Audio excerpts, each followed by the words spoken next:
सावित्रीबाई फुले शिक्षण प्रसारक मंडल संचलित रेणुका हाईस्कूल सातारा परिसर औरंगाबाद। मैं सहशिक्षक श्री हराले एम.वी. कक्षा 10वीं विषय हिंदी में मैं आप सभी का स्वागत करता हूं।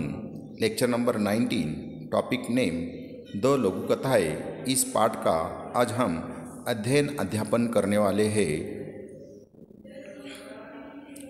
पाठ का नाम है दो लघु कथाएँ। ये पूरक पठन है। नरेंद्र छाबड़ा लेखक है। तो सबसे पहले हम नरेंद्र छाबड़ा का परिचय देखेंगे। परिचय: नरेंद्र छाबड़ा जाने माने कथाकार है। कहानियों के साथ साथ आपने बहुत सी लघु कथाएँ भी लिखी है। आपकी लघु कथाएँ विभिन्न पत्र पत्रिकाओं में नियमित रूप से स्थान पाती रही है। नरेंद्र छाबड़ा जी की प्रमुख कृतियाँ मेरी चुनिंदा लघु कथाएँ आदि। उसके बाद गद्य संबंधी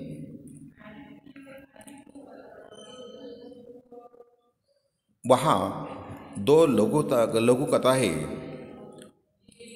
कथाएँ दी गई है। प्रथम लघु कथा में लेखक ने वह दर्शाया है कि जब हम बड़ी दुकानों, मॉल, होटलों में जाते हैं तो कोई मोल भाव नहीं करते, चुपचाप पैसे दे सामान ले चले आते हैं। इसके उलट जब हम रेहड़ी वालों, फेरी वालों से सामान खरीदते हैं तो मोल भाव करते हैं। हमें इस सोच से बचना चाहिए। दूसरी लघु कथा में लेखक ने रिश्वतखोरी, भ्रष्टाचार पर करारा व्यंग्य किया है। यहाँ लेखक ने दर्शाया है कि सत्य का पालन ही लक्ष्य तक पहुँचने में सहायक होता है। तो इस प्रकार की दूसरी जो लघु कथा है, इस लघु कथा में लेखक ने रिश्वतखोरी, भ्रष्टाचार पर करारा व्यंग्य ने टीका टिप्पणी की है। यहाँ लेखक ने दर्शाया है कि सत्य का पालन ही लक्ष्य तक पहुँचने में सहायक होता है। तो पहली जो लघु कथा है कंगाल यानी निर्धन, गरीब। तो इस वर्ष बड़ी भीषण गर्मी पड़ रही थी। तो इस साल बड़ी भीषण गर्मी पड़ रही थी। दिन तो अंगारे से तपे रहते ही थे। तो बहुत भीषण गर्मी पड़ रही है। दिन में बहुत गर्मी होती है। रातों में भी लू और उमस से चैन नहीं मिलता था। तो रातों में भी गर्म हवा चल रही थी। सोचा इस लीज लीजे यानी सीलन भरे और घुटन भरे मौसम से राहत पाने के लिए कुछ दिन पहाड़ों पर बिता आए। लेखक ने सोचा कि ये जो गर्म मौसम चल रहा है, इससे छुटकारा पाने के लिए कुछ दिन पहाड़ों पर बिता आए, वहाँ पर पिकनिक के लिए जाए। अगले सप्ताह ही पर्वतीय स्थल की यात्रा पर निकल पड़े। और इस प्रकार लेखक अगले सप्ताह ही पर्वतीय यात्रा पर निकल पड़े हैं। 2-3 दिनों में ही मन में सुकून सा महसूस होने लगा था। तो मन कुछ आनंदित हो रहा था। जो गर्म हवा चल रही थी, लू के झोंके, उससे उन्हें छुटकारा मिल गया था। वहाँ का प्राकृतिक सौंदर्य और पहाड़ी क्षेत्रों में बहुत अच्छा सुंदर प्राकृतिक सौंदर्य होता है। हरे भरे पहाड़ गर्व से सीना ताने खड़े, और जो हरे भरे पहाड़ थे और वो गर्व से सीना ताने यानी निर्भय होकर खड़े थे पहाड़। दीर्घता सिद्ध करते वृक्ष और बड़े बड़े वृक्ष उस पहाड़ी क्षेत्र में, पहाड़ों की नीरवता यानी एकदम शांतता में हल्का सा शोर कर अपना अस्तित्व सिद्ध करते झरने और पहाड़ों में से झरने बह रहे थे, उनकी आवाज़ आ रही थी। मन बदलाव के लिए पर्याप्त थे और ये मन बदलाव के लिए अच्छा मौका था। पहाड़ी क्षेत्र, वहाँ पर लेखक गए हैं, जो बड़े बड़े पहाड़ थे, वहाँ पर हरे भरे वृक्ष थे, झरना बह रहा था और जो गर्म हवा चल रही थी या गर्मी के दिन थे, उससे छुटकारा पाने का यह अच्छा मौका लेखक को मिल गया है। उस दिन शाम के वक्त झील किनारे, झील यानी छोटा सा सरोवर, झील किनारे टहल रहे थे लेखक। एक भुट्टे वाला आया और एक भुट्टे वाला उनके पास आया और बोला, साहब भुट्टा लेंगे? तो उस भुट्टे वाले ने कहा लेखक से कि आप भुट्टा लेंगे? गरम गरम भूनकर मसाला लगा कर दूंगा। सहज ही पूछ लिया कितने का है, और लेखक ने उस भुट्टे वाले को पूछा कि ये भुट्टा कितने का है? 5 रुपये का। भुट्टे वाले ने जवाब दिया कि ये 5 रुपये का एक है। क्या प्रश्न चिन्ह? 5 रुपये में एक भुट्टा? हमारे शहर में तो 2 रुपये में एक मिलता है। और लेखक ने जवाब दिया कि हमारे शहर में 2 रुपये का एक भुट्टा मिलता है, तुम 3 ले लो, यानी तुम 3 रुपये ले लो। नहीं साहब जी, भुट्टे वाले ने कहा कि नहीं साहब जी, 5 से कम तो नहीं मिलेगा, तो रहने दो, हम आगे बढ़ गए। तो इस प्रकार नरेंद्र छाबड़ा जी ने कहा कि रहने दो, और वह आगे बढ़ गए हैं। एकाएक पैर ठिठक गए, लेखक रुक गए और मन में विचार उठा कि हमारे जैसे लोग पहाड़ों पर घूमने का शौक़ रखते हैं।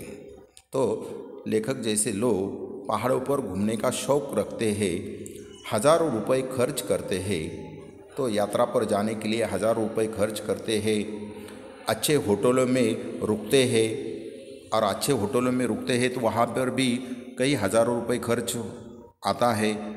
जो बड़ी दुकानों में बिना दाम पूछे खर्च करते हैं, और बड़ी बड़ी दुकानों में, मॉल जैसे दुकानों में लोग जाते हैं, वहाँ पर कोई चीज़ खरीदते हैं, जो मांगे दाम उन्हें देने पड़ते हैं, पर गरीब से 2 रुपये के लिए झिकझिक करते हैं। सब्जी वाला देखिए, सब्जी वाला बेचारा गरीब होता है, घर घर घूमकर सब्जी बेचता है, तो सब्जी लेते समय भी लोग देखिए कि नहीं 5 रुपये की सब्जी 2 रुपये में दो, 10 रुपये की सब्जी 5 रुपये में दो, तो झिकझिक करते हैं। और वही लोग अगर बड़े होटल में जाते हैं, खाना खाते हैं, 500 रुपये बिल हो गया तो 500 रुपये निकाल कर देते हैं, और यहाँ पर रुपये 2 रुपये के लिए झिकझिक करते हैं। कितने कंगाल है हम। तो लेखक कहते हैं, नरेंद्र छाबड़ा जी, हम कितने कंगाल हैं, निर्धन हैं। उल्टे कदम लौटा और 20 रुपये में 4 भुट्टे खरीद कर चल पड़ा।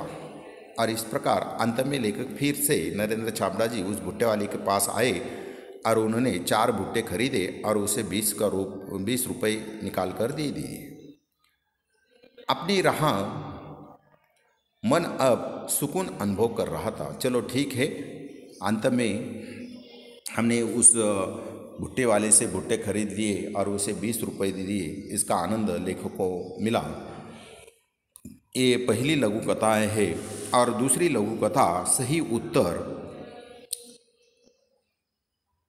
अब तक वह कितने ही स्थानों पर नौकरी के लिए आवेदन कर चुका था। एक युवक था और उसने कई स्थानों पर नौकरी के लिए आवेदन पत्र वह देकर आया था, साक्षात्कार दे चुका था, मुलाकात देकर आया था कई जगहों पर। उसके प्रमाण पत्रों की फाइलें भी उसे सफलता दिलाने में नाकामयाब रही थी। और उस युवक के पास काफ़ी प्रमाण पत्र थे, वो फाइल में रखे हुए थे, लेकिन उसे नौकरी नहीं दे रहे थे कोई। हर जगह भ्रष्टाचार। उसका कारण है कि हर जगह भ्रष्टाचार, रिश्वत यानी घूस का बोलबाला होने के कारण योग्यता के बावजूद उसका चयन नहीं हो पाता था।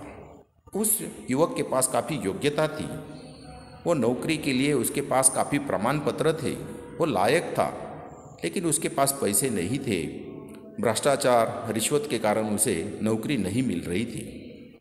हर ओर से अब वह निराश हो चुका था। वह युवक हर तरफ से निराश हो चुका था। भ्रष्ट सामाजिक व्यवस्था को कोसने के अलावा उसके वश में और कुछ तो था नहीं। और हमारी जो परंपरा चल रही है भ्रष्टाचार की, तो उसे वो कोसता रहा है।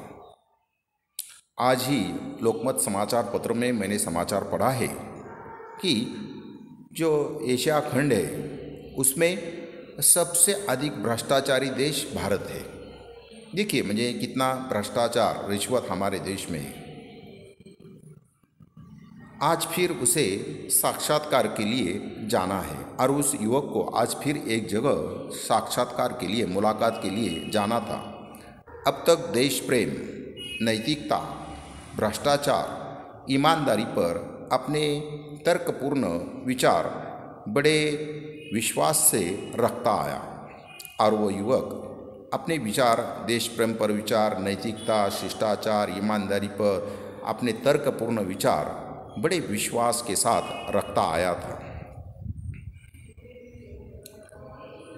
साक्षात्कार के लिए उपस्थित प्रतिनिधि मंडल में से एक अधिकारी ने पूछा, और जहाँ पर वो साक्षात्कार के लिए गया है वो युवक, वहाँ पर 2 अधिकारी मौजूद थे। उसमें से पहले अधिकारी ने पूछा, भ्रष्टाचार के बारे में आपकी क्या राय है?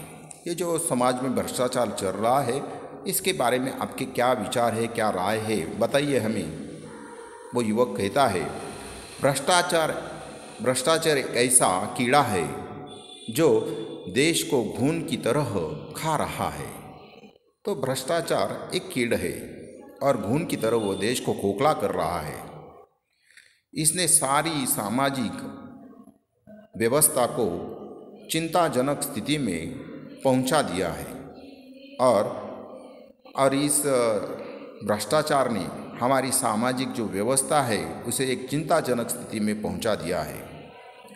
सच कहा जाए तो यह देश के लिए कलंक है और ये जो भ्रष्टाचार, रिश्वत हमारे देश के लिए कलंक के समान है। अधिकारियों के चेहरे पर हल्की सी मुस्कान, और जो 2 अधिकारी थे उनके चेहरों पर हल्की सी मुस्कान दौड़ रही थी और उत्सुकता छा गई कि ये युवक आगे क्या कहेगा भ्रष्टाचार के बारे में। उसके तर्क में उन्हें रुचि महसूस होने लगी और उसके विचार जो सुनने लायक थे भ्रष्टाचार के बारे में। दूसरे अधिकारी ने प्रश्न किया, रिश्वत को आप क्या मानते हैं? इन जो रिश्वत है इसके बारे में आप क्या मानते हैं? दूसरे अधिकारी ने उस युवक से प्रश्न किया है। यह भ्रष्टाचार की बहन है। ये जो रिश्वत है वो भ्रष्टाचार की बहन है। जैसे विशेष अवसरों पर हम अपने प्रियजनों, परिचितों, मित्रों को उपहार देते हैं। किसी अधिकारी का जन्मदिन हो, किसी मित्र का जन्मदिन हो या शादी की सालगिरह हो, तो वहाँ पर हम उपहार के रूप में कई बड़ी बड़ी वस्तुएं देते हैं। इसका स्वरूप भी कुछ कुछ वैसा ही है, लेकिन उपहार देकर हम केवल खुशियों या कर्तव्यों का आदान प्रदान करते हैं, इससे अधिक कुछ नहीं। जबकि रिश्वत देने से रुके हुए कार्य, ऐसा लगता है किसी अधिकारी का जन्मदिन हो तो वहाँ पर हम कुछ उसे बड़ा सा गिफ्ट देते हैं। ऐसा लगता है कि वह हमारा रुका हुआ कार्य पूरा करेगा। दबी हुई जो फाइलें है वह निकाल कर हमारी फाइल का जो काम है वो पूरा करेगा। टलती हुई पदोन्नति, और जो टलती हुई पदोन्नति है, रोकी गई पदोन्नति है या रोकी गई नौकरी है आदि में इसके कारण सफलता हासिल की जा सकती है। और ऊपर जो कार्य है कि दबी हुई फाइलें है, टलती हुई पदोन्नति है, रोकी गई नौकरी है, तो यह रिश्वत देने के कारण वो कार्य पूरा हो सकता है, ऐसा हमें लगता है। तब भी वह समाज के माथे पर कलंक है, और ये जो रिश्वत है यह समाज के माथे पर एक कलंक के समान है। इसका समर्थन कतई नहीं किया जा सकता, और ये जो भ्रष्टाचार है, रिश्वत है, इसका समर्थन कदापि किया नहीं जा सकता, ऐसी मेरी धारणा है, और ऐसी उस युवक की धारणा है, ऐसे उसके विचार है। कहकर वह तेजी से बाहर निकल आया, और इस प्रकार यह कहकर वह युवक तेजी से बाहर निकल आया। जानता था कि यहाँ भी चयन नहीं होगा, और उस युवक को लगता था कि शायद यहाँ पर भी उसे नौकरी के लिए उसका चयन नहीं हो सकता, क्योंकि उसके पास पैसे नहीं है। पर भीतर बैठे अधिकारियों ने गंभीरता से विचार विमर्श करने के बाद युवक के सही उत्तर की दाद देते हुए, यानी सही उत्तर की प्रशंसा देते हुए, दाद देना ये मुहावरा है, प्रशंसा देते हुए उसका चयन कर लिया। और इस प्रकार उस युवक का उन दो अधिकारियों ने चयन कर लिया है। आज वह समझा कि सत्य कुछ समय के लिए निराश हो सकता है, परास्त यानी उसे पराजित नहीं किया जा सकता है। तो इस प्रकार अंत में वो जो बड़े अधिकारी थे, वो ऐसा लगता है अच्छे थे, उन्होंने उस युवक का चयन कर लिया है, उसे नौकरी दे दी है। तो इस प्रकार यह दो लघु कथाएँ नाम का पाठ यहाँ पर खत्म होता है। Thank you. Next lecture number 20, topic name श्रम साधना, इस पाठ का हम बाद में अध्ययन करने वाले हैं।